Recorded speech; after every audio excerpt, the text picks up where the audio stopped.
Morning guys, Jason here on the Udderfarm. Looks like we got some rain on the way guys. We're predicting 6 to 20 mil of rain today and 10 to 40 tomorrow. So I'm just in the process of collecting a bit of gear.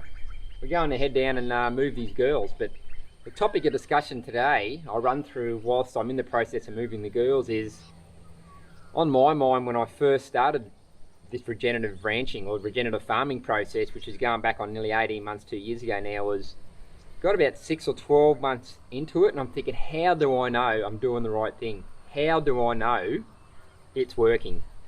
And guys, you will go through that. It will run through your mind, because if you come out of a continual process or continual grazing process like I had done, it's a big mindset to moving the girls twice a day and leaving the grass behind. But I'll tell you what, it's well worth the effort guys, and I guarantee everyone will be in the same boat when you're starting down this track.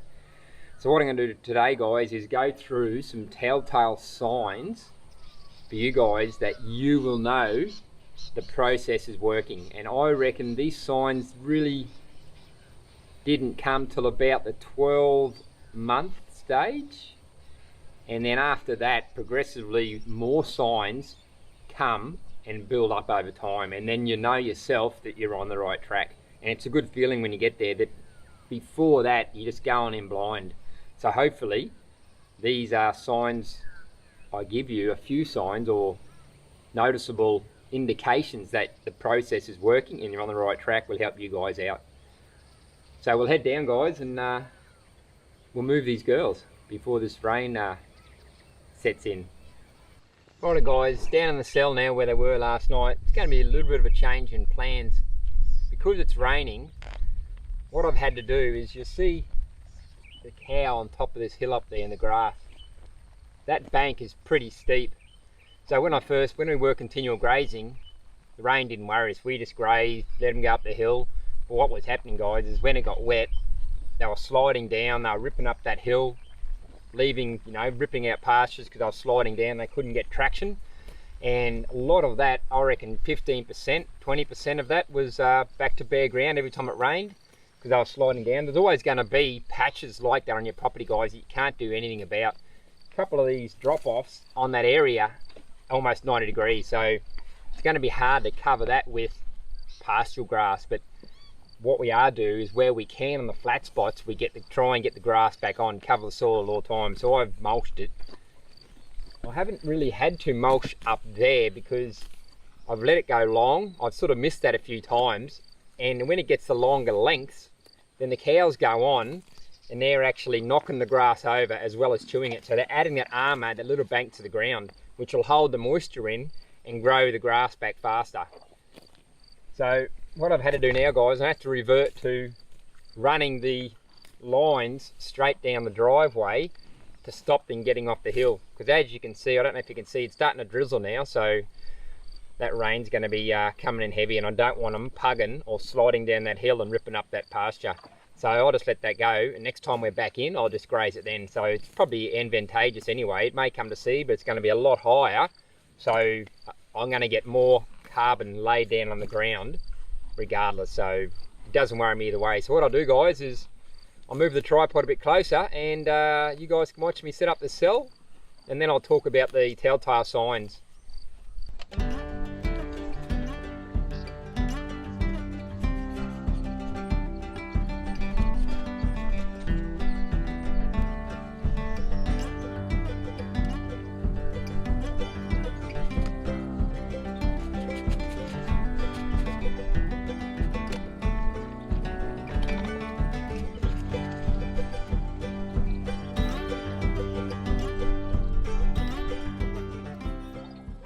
Righto guys, I'll go on with the signs. I've got 4 today to talk about. But it won't take too long, because the cows are getting restless. They're starting to get closer to that poly wire. They were at the poly wire just a few minutes ago looking at me. Because I'm taking time, they're bored and they're starting to graze again now. But like kids in the candy shop, they're waiting for opening hours. They can't wait to get in here to this fresh candy and salad bar. So the first one I talk about guys, number 1, is recovery of your pastures. This area should look familiar. I done a video on it. Last time I done the video, it was 1 metre high. Look at the amount, that is I know that's easily, you know, a couple of feet high, 1.5 foot, 2 foot, and that is laid down, which means they've walked here all day on this grass. They've been lying on it, walking on it, eating it, chewing it. So that now has broken that sap cycle. So we know all this stuff here, generally 90% of it, 90% will die. But as you can see now, it's not a metre high. It's probably up to the top of my pants there. So it's probably 1.5 foot less. But with pasture recovery time, guys, when I first started, because I'd continual grazed the property for such a long time, it took ages to get the pasture at a decent height before I initially moved the girls through. So lucky I had the Udderfarm. I set them out there until such time I had a pasture height that I was happy to bring them through. So I reckon it would have been a good 60, 70 days that to get it at any certain height that before I started the cell grazing. So, but typically now, 18 months on, it's between about 35 to 45, say 50 days max. And what that all boils down to, guys, is now that I'm in the process, the cows are laying that carbon down, snapping that grass, breaking that sap cycle, and it dies, and it's adding that matter to the ground. And that's what regenerative farming is, guys, building the topsoil. The most important thing is getting that carbon laid on the ground, so any rain that does come, it actually goes in the ground and stays in the ground because it's got the armour over the surface, and the sun can't penetrate through and dry it out. So this has been an exceptional fast recovery time, this, guys. 28 days since I had the girls in here. But that's all down to, I had that 200-300 mil of rain about 3 or 4 weeks ago, and the moisture is in the ground still because of the amount of carbon I've laid over in the 2 years. So even though it's not as high as a metre, it's still adequate. This is probably typical when I would bring the girls through anyway.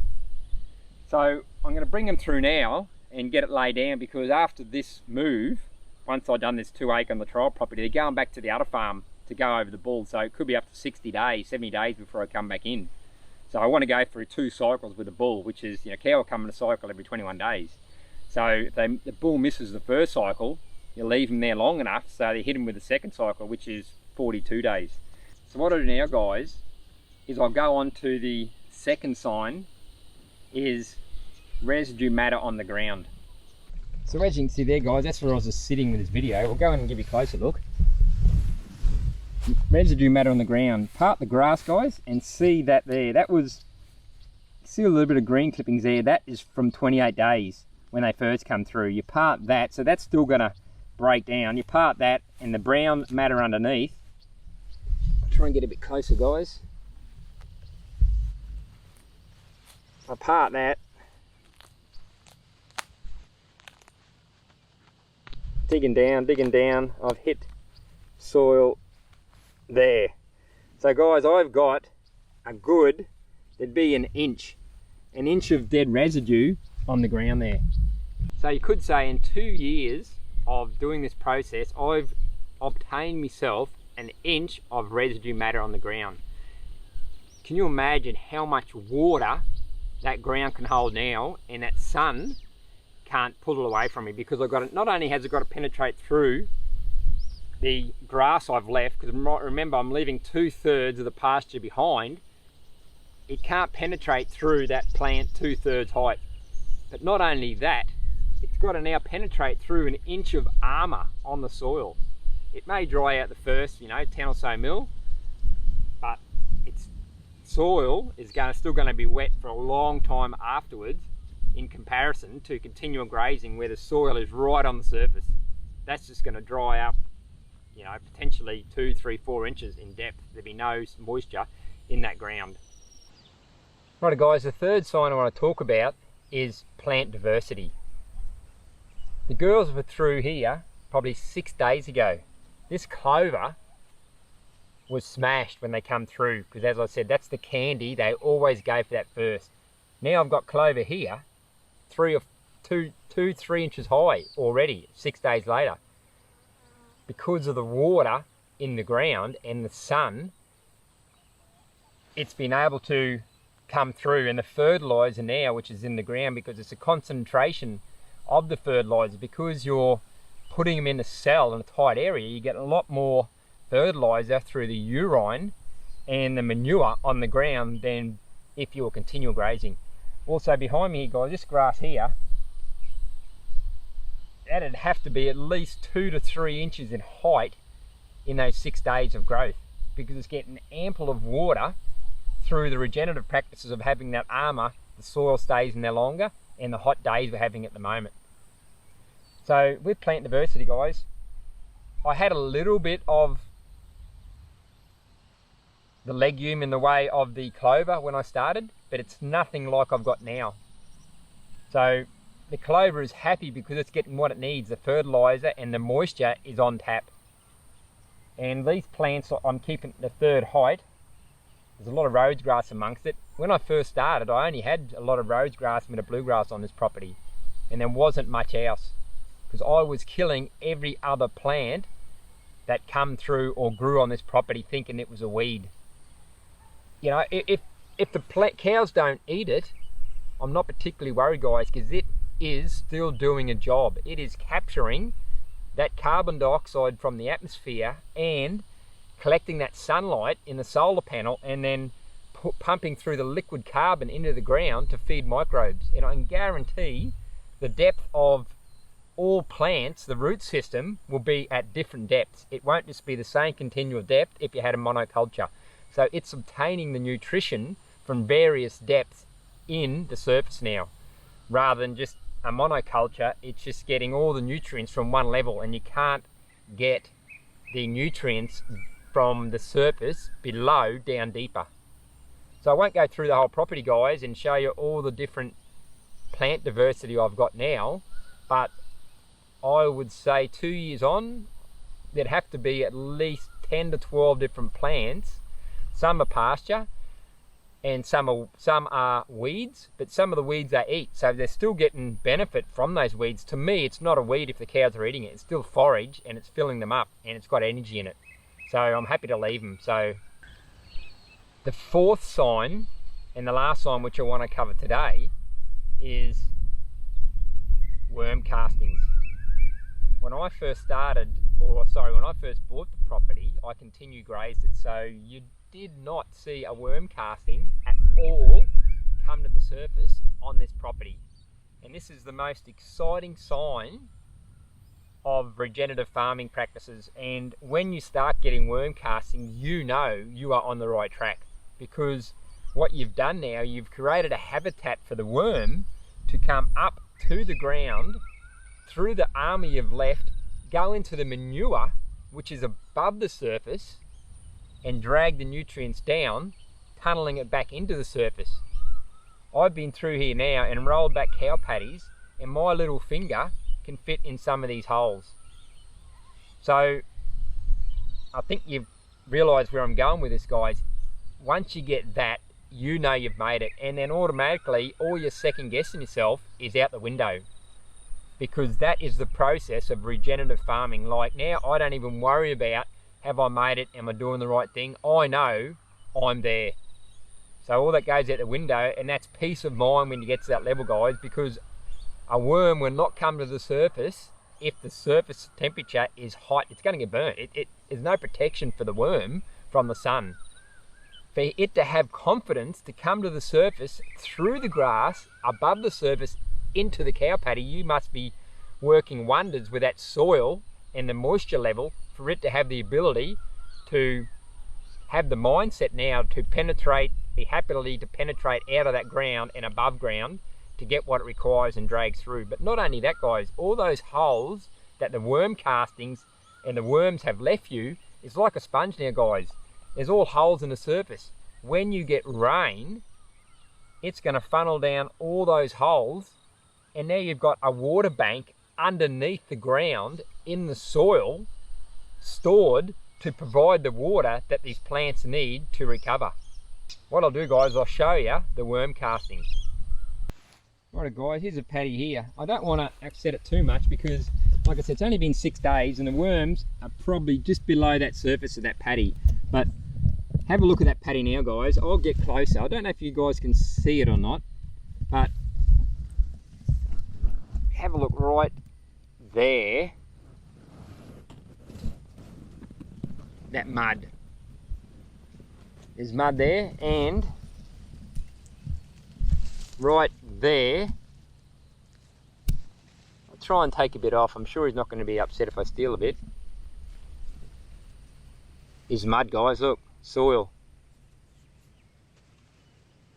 Soil residue, which has been pulled up from the ground by the worm to get to that soil to enable him to pull that manure down into the ground. And there's multiple places, guys. Look, some more there, some over there. As you can see, there's multiple worm castings in that cow paddy. The worms are now working for you to grab the nutrients from that paddy and pull that down into the ground to provide those plants with the nutrient it requires to recover. And that's what it's all about, guys. And that, when you get to that point, you know that you're on the right track. You just forget everything else and you just full steam ahead. From there, you're just inspired to keep going. And guys, when you get to that stage, I want to congratulate you guys for doing it, because it's a total mindset shift after that. Nothing else matters. You know you're on the right track and you can see your future ahead. Righto, guys, I've covered 4 telltale signs that you're on the right track with regenerative farming. When you notice those 4 telltale signs I was talking about. What I want to cover now, guys, is telltale signs that you're on the right track with regenerative farming when it comes to your animal performance. Righto, guys, I'm going to cover 2 telltale signs that you're on the right track with regenerative farming or regenerative ranching when it comes to animal performance. The first telltale sign of animal performance is the multiple times they're chewing their cud. I reckon since I've started the cell grazing system, the cows are lying down chewing the cud up to 4 times a day now. In comparison to when they were continuously grazing out on the Udderfarm, you're lucky to see them once, maybe twice a day. Predominantly, a lot of the time they used to be seeking shade in the hot part of the day. Whether they were full, I don't know. But they were taking that opportunistic time to chew the cud then, waiting for the conditions to cool down to allow them to go back out and forage for more pasture. Here they're not foraging, guys. It's right there on a dinner plate in front of them. They do not have to walk to fill up. And that's an advantage to you guys as a producer. If your stock are walking multiple kilometers a day, it's burning energy, guys. It is using condition which you're trying to hold on that animal. It's burning that off. And as a producer, you're trying to hold condition and get as much weight on your animal as possible, because when you take them to the market, weight is dollars. Less weight, less dollars in your pocket.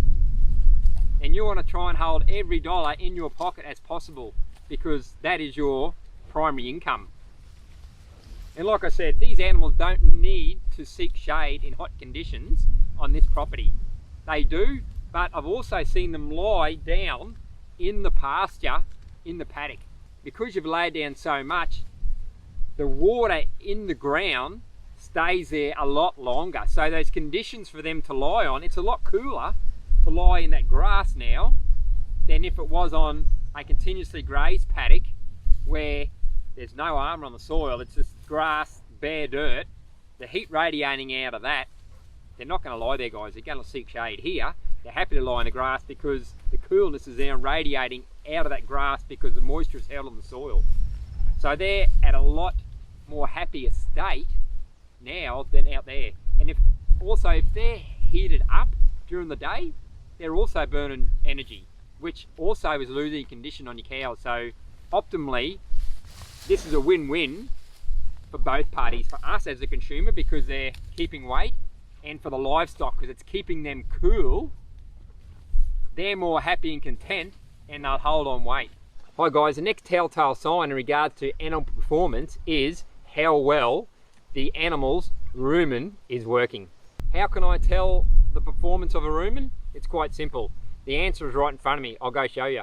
I've got a couple to show you guys, because this one is located just on the edge of my driveway, so it's not actually in a perfect spot, but the poo itself is perfect. As you'll see, guys, it's not too high. It's probably maybe, you know, an inch, 2 inches high, absolute max. Also, the main thing is you see that dish. There's a dish or dome inside that paddy, right there. That is a telltale sign that the rumen is working to 100% efficiency. Also, a telltale sign, once you've got that, you know it's working, but you can spread that manure. The cows not going to be happy with this. The brand is going to smell. See the consistency inside there, guys. It's not too wet. It's just right. Oh, look, there's a dung beetle there already. Dismissed him. He's there working his magic, spreading that fertiliser, collecting it, taking it back to the soil for us. We'll go have a look at another one. Righty guys, that's it. I was going to show you another paddy down there. I found the perfect paddy in amongst the grass. It had perfect ponding. Beautiful. Done the whole talk, you know, showed you the dish, spread it out, moisture was perfect. Went back to check the video and it wasn't turned on. So, and then it started to rain, so I had to seek shelter. But anyway guys, I think you get the general concept of the discussion today. So I really hope that has helped you guys out there that are on that regenerative route, where I was 2 years ago. The uncertainty will be there. It will be there until you come across those points or those topics that I spoke about. The signs will come over time. You just got to give it time, guys. Just stick with it and go through the process. It takes about 2 years. Those worm castings, I've only come across those in the last 2 months, 3 months. So it was a good 18 months before I seen the worm casting. So give it a couple of years, guys, and you'll get there. Once you get that, you'll know you're on the right track. But I hope these points have helped steer you in a direction to give your mind at ease. Hi guys, before I go, I just want to give a plug to Forage Farms. Myself and Nicole done a tour there, oh, it would have been 2 weeks ago. Forage Farms is based out of Gympie, just on the south side actually, in a place called Kaibong. So if ever you guys are passing through, either a caravan or if you're just passing and just want something to do for 3 hours to fill in time, or if you're in Gympie, not many people know about it. Check them out on Facebook, Forage Farms. You'll find their dates, they have their tours. Well worth the effort, guys. We absolutely loved it. Had a ball. You know, Stuart, Megan and the kids, Lachlan and Hamish, done a great job, guys. They are raising livestock the way livestock should be raised. All pastoral fed. Absolutely sensational. And they do a tour. The boys do a tour and they are knowledgeable. So feel free to drum them with questions, guys. They'll be able to answer. I can tell you now. Like, the boys are very switched on when it comes to raising the animals. So they've learnt well off Stuart and Megan. So, and when you go, guys, make sure you take an esky with heaps of ice, because their produce is sensational. At the end of the tour, guys, actually Megan and Stuart put on a bit of a cook-up, bit of a barbecue in the shed, and they let you have a sample of some of their produce. And I tell you what, whew, absolutely sensational. Oh my God, or OMG for you young whippersnappers out there. Second to none. I tell you what, we come home with I think 3 or 4 packets of sausages and a pastoral raised chicken. And I'll tell you what, that chicken was the size of a turkey. What we're going to do is actually cook up a chook from the supermarket, and then the next night cook up the pastoral raised Forage Farm chook and taste the difference. And I can tell you there will definitely be a difference, because as it was, we've only had the sausages, the pork and apple, and my God, they melted in my mouth. Like, I have not tasted sausages like it, and they are absolutely sensational. And whilst we're on the subject, guys, Stuart Andrews' dad, Peter Andrews, and Tony Coytes are pioneers to natural sequencing farming. So they've been doing it for many years. I've watched all their videos. For all you farmers out there that haven't heard about it and are seriously looking to better your properties, not only for the regenerative farming like I've been showing, check out natural sequencing as well, guys. I've got a creek running from my property, and I'm going to get Stuart out because he does consultation work. I want to put some CP weirs through my creek to hydrate the soil in and around the creek area. So definitely, guys, and push natural sequencing farming, guys. It's one of those things. Peter's been doing it for years, and he's only starting to make headway now through the government, and they're actually listening to him. So before it's too late, guys, watch natural sequencing farming and tell all your mates about it. Push it out there, get it on the internet, share any videos you can, because we really need to capture this time while we've still got Peter here, because Tony Coots has since passed, but Peter's still here. We really need to capture this natural sequencing farming now before it's too late. Get it out there. If you're in America, wherever you watch the videos, guys, have a look at it, push it out. You know, members in Parliament, push it out. We really need to get there. It's the only way of hydrating the soil, like regenerative farming, and taking control of the environment.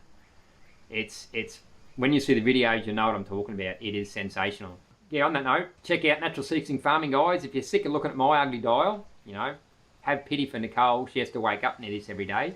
Check out natural sequencing farming, guys. Well worth the effort. Well, on that note, guys, I'm going to head off. I'm getting a bit hungry. It's about lunchtime now. So have a good morning, have a great afternoon, and have a terrific evening, guys, wherever you're watching this from, and we'll catch you later.